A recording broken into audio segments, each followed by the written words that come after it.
Welcome back to Koi's Bistro, and today we are making lobster and mushroom risotto.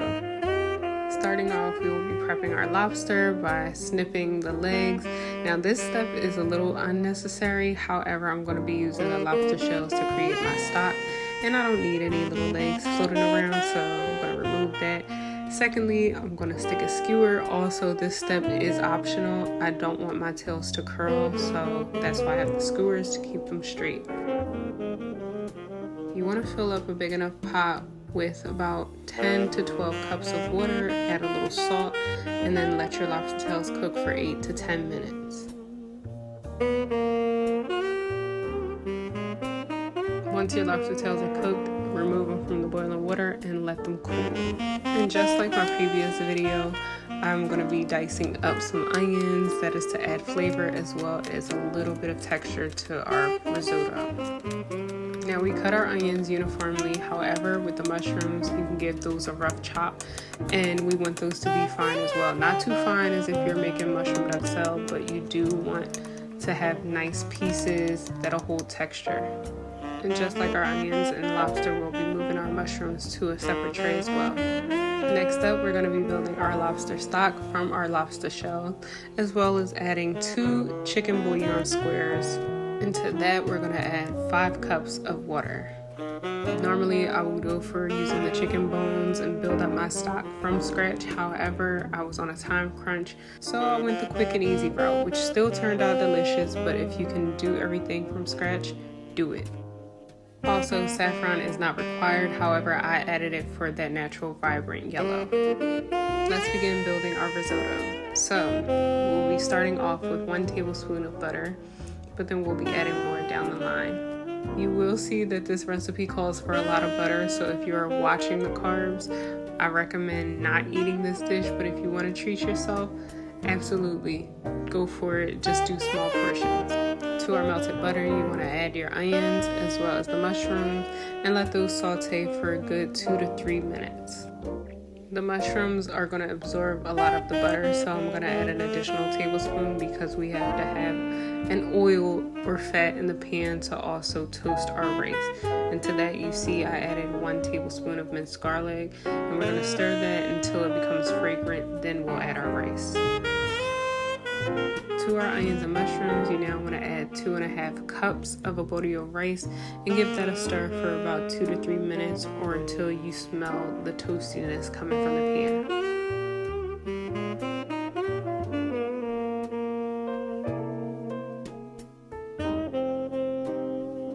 Our rice is toasted, so now it is time to add our stock, and we'll be doing that little by little. So as you see, I am adding 2 cups and I'm going to stir it until it is fully absorbed into the rice, and you're going to repeat this process for about 20 to 25 minutes. I know cooking risotto is time consuming, but I promise it is well worth the wait.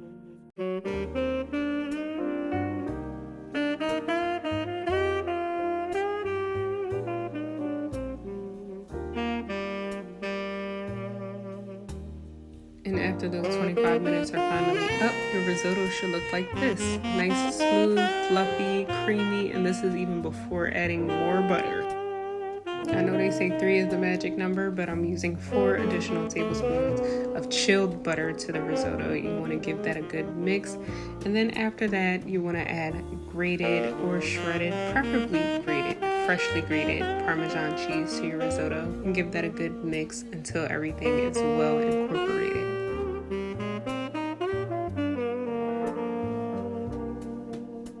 And I almost forgot to mention the lobster meat. How could I forget the star of the show? So yes, that meat that we took out of our shells, we will be chopping that and placing that into our risotto, then add our Parmesan cheese.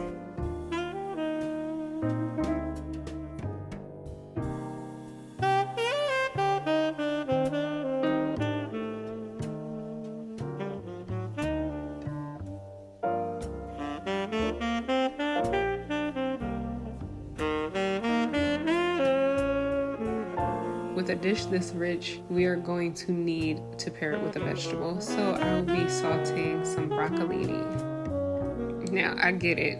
4 tablespoons of butter may seem like a lot, but we will be using about 8 to 10 stalks of broccolini, so it'll be balanced, I promise.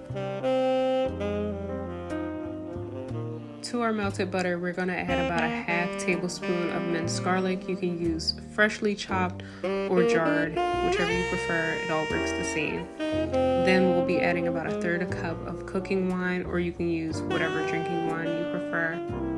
And now we'll be adding our broccolini. And to that, we're going to add some salt, a little bit of black pepper. You can also add some crushed red pepper flakes if you want to add a little spice. And to give it a little bit of a bite, add a splash of lemon juice. I'm going to give this a quick toss, and then after that I'm going to cover it with a lid and let it cook for about 6 to 8 minutes or until tender. And we are almost at the finale. It is plating time. So for this plate in particular, I'll be putting 2 scoops of risotto, and anytime you're plating risotto, you want to smack the plate so that way you spread it out evenly. Then of course, put your broccolini or whatever vegetable you prefer to the side. And then I had a little bit of lobster left over, so I'm going to top that off. To finish our plating, we'll top everything off with some chives as well as freshly cracked black pepper. Now the moment we've all been waiting for. Bon appetit, it is time to eat. Give this recipe a try and let me know what you think. And as usual, thank you for stopping by to watch my videos. And if you enjoyed it, give it a thumbs up, subscribe, and I will see you in the next one.